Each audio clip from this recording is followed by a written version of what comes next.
Hi, Yoav. Welcome to the NTM Growth Marketing Podcast. I'm excited to be speaking with you today. Thank you, Andrew. I'm excited to be here as well. I have to ask at the onset about your background. If someone is watching this on social, on YouTube, wherever it is, I would love to understand what this background means to you. So it's all about branding, essentially.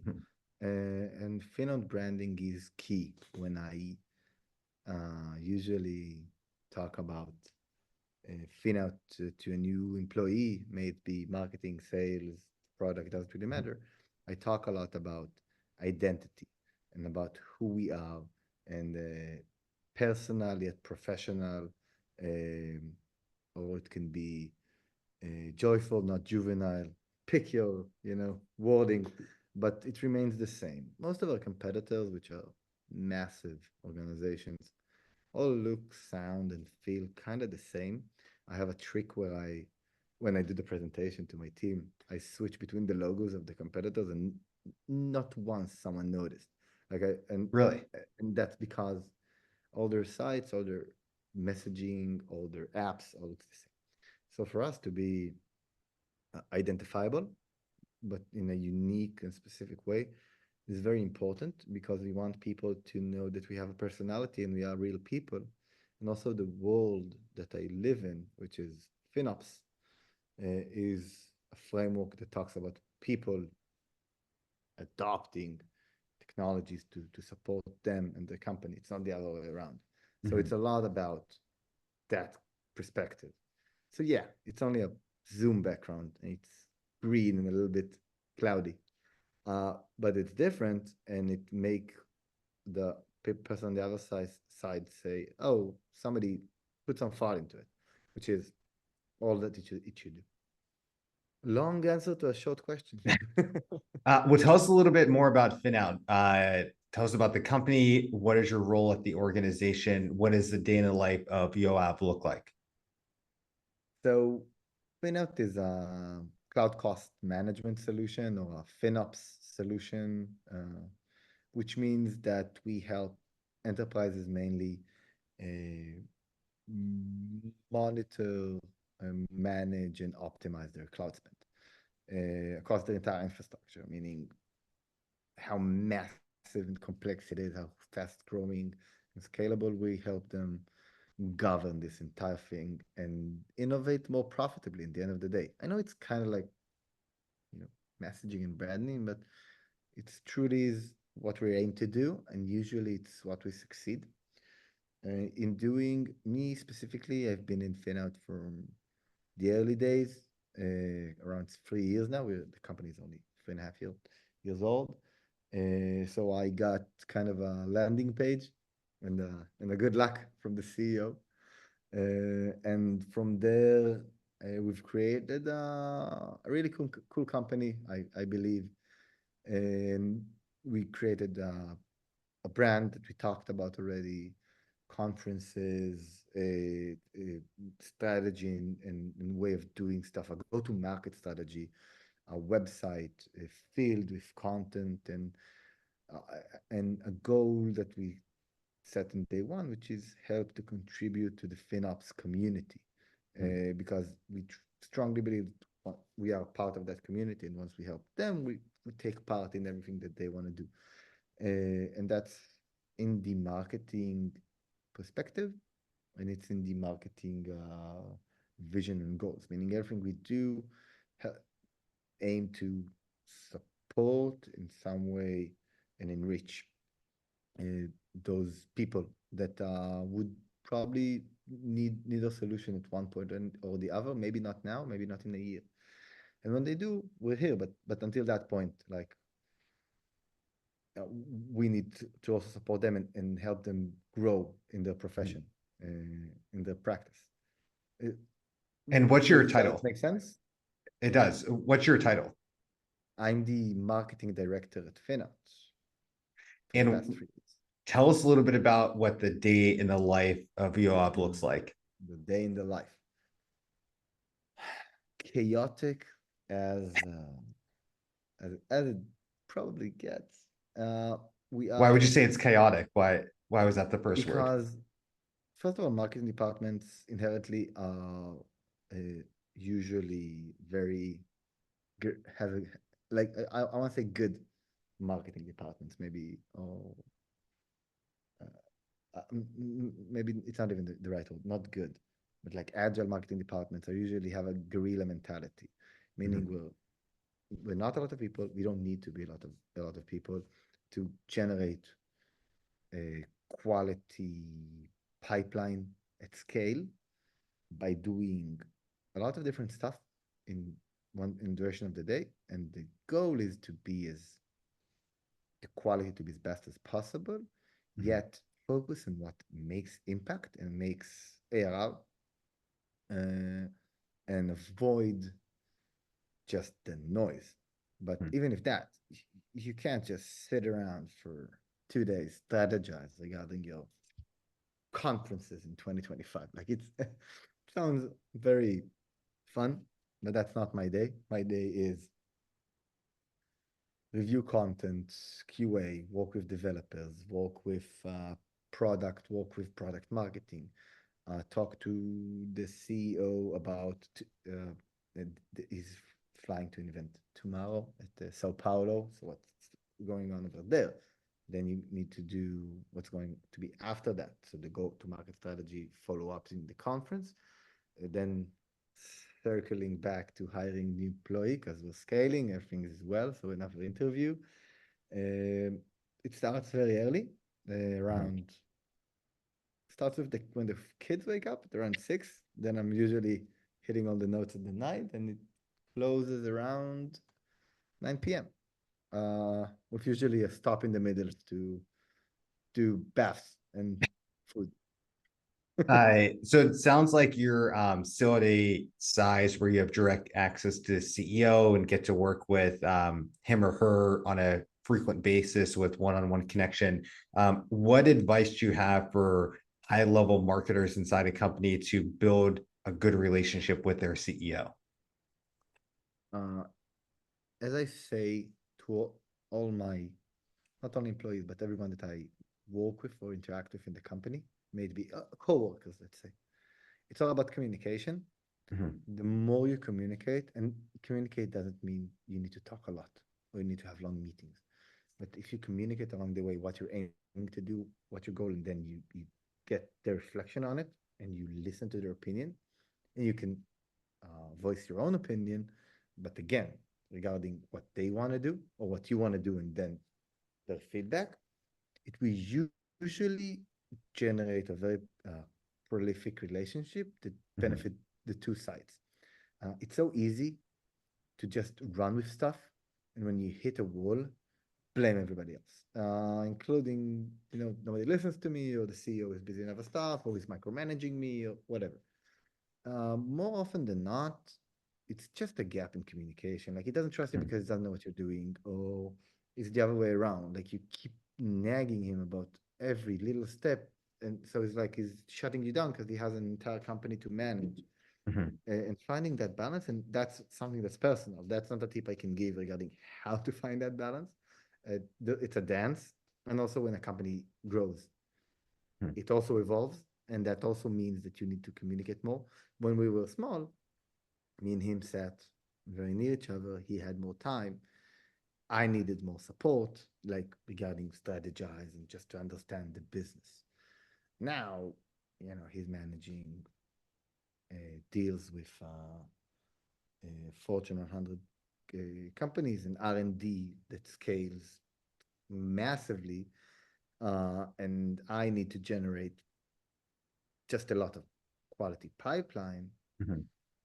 And that doesn't mean I need to talk to him 3 times a day, but it does mean that in certain points, and those points are not big specifically, it's not, are we going to invest $200,000 at the conference? Today we spent 5 minutes talking about pins.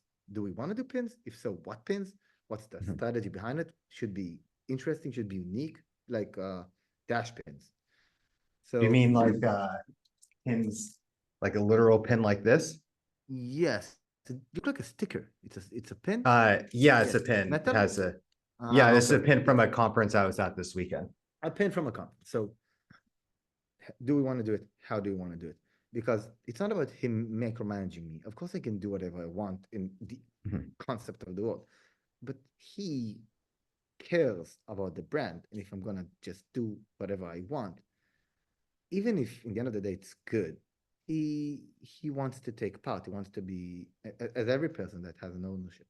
So again, just to circle back, it's all about communication, and more often than not, the other side would bring you a lot of stuff that you didn't think of, that if you are open to listen to, would highly benefit the final product.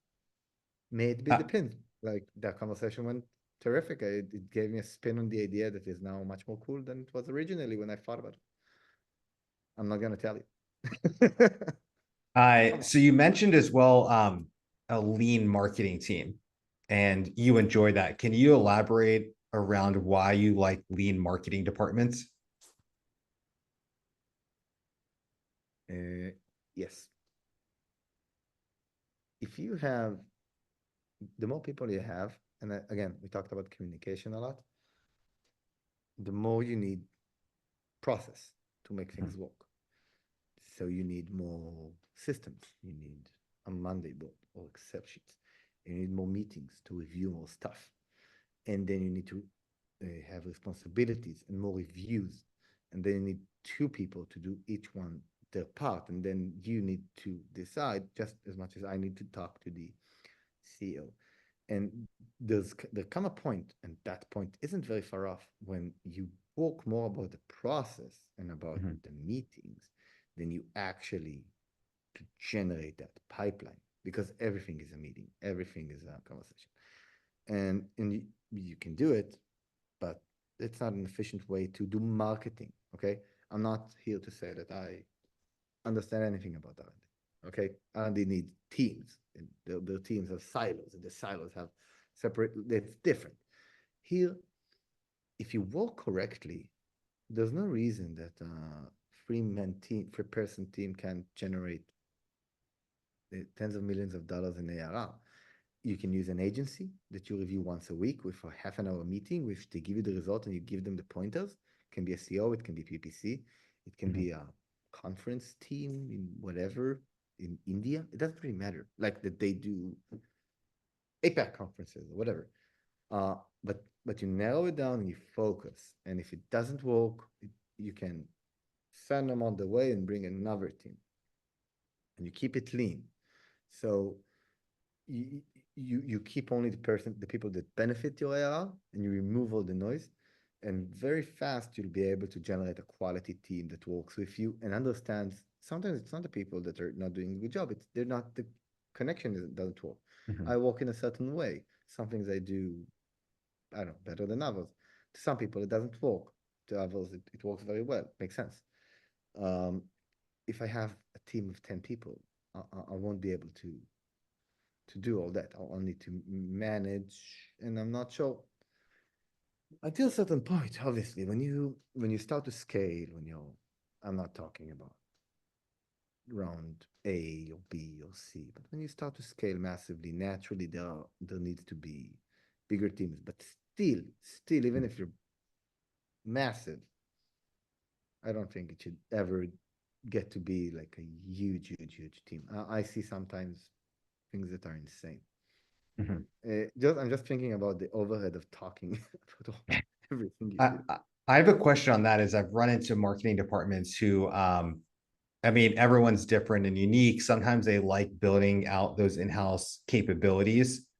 Sometimes they like just having their contractors, their vendors. What advice do you have of knowing when it's an in-house, capability you want to have within your marketing department, or just you just know this is a vendor relationship for your company? First of all, it's a matter of personality and resources. Mhm. Once you bring someone in, you have a responsibility to him. He has a family, you're paying his day work, and if he's not generating what you need to work with him to generate it. The Mhm. bar, the bar to get in is very high, but the bar to get out is also very high. So I know in California in the States, it's very hard to fire employees. Yes, in Israel also, but it's not only about firing him from a logistical perspective. It's only fire. It's just you brought someone to your team, and your team isn't at 200 people. Mhm. He's sitting right next to you, or in the Right. room above, and you're working daily. And when you have a vendor, so it's all KPIs, Mhm. OKRs, whatever you want. Like, I'm not saying take the best vendor in the market, pay him 50% more than you pay a medium employee, which you won't, by the way, but let's say you do. If they're not doing a good job in a quarter, kick them out. And you know Mhm. what? Finance are going to love you for that because the employee has all the overture, and it's a person they have inside your company, and they have those agile stuff that nobody cares about other than agile, I guess. Um, but on another aspect, I think that from a strategical aspect of a department, you want to be lean and mean Mhm. machine that, the entire company says, wow, you can generate so much with so little, yet all of the other people need so much. And like, it's not all the time. Mhm. You do need to demand budgets to, get more, paid advertising, more conferences. You need your department to have the best people, but a lot of manpower, I mean, Mhm. is it really a benefit of the department? You have more manpower, it's much harder to justify. Let's say you have a slow quarter. It happens. Then what? Hey, you just hired two new people or three. What's going on, dude? When you're lean, you, okay, it's much easier to explain things. But that's my perspective. It's my agenda. It's how I educated and grew as a marketer. And Mhm. I highly believe that if I would have grew up in an enterprise environment with like huge teams, I would probably have a different opinion. Like, I'm not saying there's one way to do stuff. That's for sure. So I have one class question to wrap us up, and I've been very much wanting to ask someone in Tel Aviv about this, which is and I actually haven't followed it recently to know what's going on with Wiz. And did the acquisition go through? Did it not? No. I'd love to know just your thoughts, though, of a deal of this magnitude even be on the table for a startup in Tel Aviv. How has this shifted the landscape of people believing how powerful it is? What's possible down the line? How has this impacted the scene? When you Or say it is, you mean Wiz, how powerful Wiz is? and what Google was going to do with their acquisition offer, which I think was off the table. Has this impacted anything on the ground in Tel Aviv of believing, a new possibility of what startups could be valued at and acquired for in the future? Um, to be honest, first of all, it's not my area of expertise. Yeah, I'd love And your honest answer. I've just been curious to ask someone on the ground in I Israel what their would opinion is. say that no, not at all. I don't think it's makes sense to look at that as something other than a huge anomaly to the market. Mhm. Uh, if everything was real and if the offer was, on the table, nothing came out of it, by the way. So, like, Mhm. news wise. So, I don't know how far it went and how deep it gone. So maybe it was, the papers were on the table and it was close to signature, and maybe nothing ever happened. I don't know. What I do know from a marketing perspective is that regarding PR, the fact that me and you are talking right now about Wiz, Mhm. Yeah, it, brilliant. that when what's marketing in the end of the day of not other people talking about you without you need to pay for it? Right. Like, that's the goal. And with PR, with all the noise that's happening, think about all the noise that comes from Israel. Mhm. Jesus, that's hard. So again, maybe it was very close to signing, maybe but not. But from the marketing, first of all, their marketing is very impressive end to end. But when you talk PR strategy, uh, that's how it's being done. And they constantly impress. They constantly think outside the box. They constantly challenge conventions and conferences. It's like conventions and in another world, but they challenge how people viewed the world. And when we talked about in the beginning of the conversation, and I'll finish with that, I don't want to overstep. When we talk in the beginning about our competitors doing the same thing, looking the same, just look at Wiz. There's no other Wiz. You won't get confused when you go to Wiz's website or you look at their app. It's not because everything is purple rainbow with sparks in it, but it's because they have an identity, and that identity goes until their PR, and naturally across all departments and everything. So again, I'm impressed. I love that Amazing answer. job. I would love to one day talk to the guys behind the scenes and understand like what happened, how did they do it. We'll see. So to wrap this up, can you share any social media handles, websites, best ways to follow up with you and your organization? You mean like technicals? Like what's the URL of the website? Correct. Email addresses, best ways to follow up with you. So Yoav, YOAV at Finout, FINOUT.io is usually how you can reach me. Also LinkedIn, just search for Yoav at Finout. I would love to talk. I try to support as much as I can the marketing community. I try to consult where I can. Sometimes people ask stuff. I'd love to share if I can. I love to share CVs.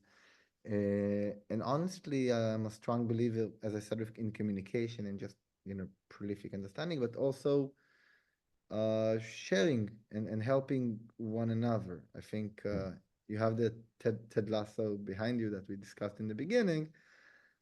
I think it's kind of the same thing. If you believe in people and you work with them, usually turns out for the best.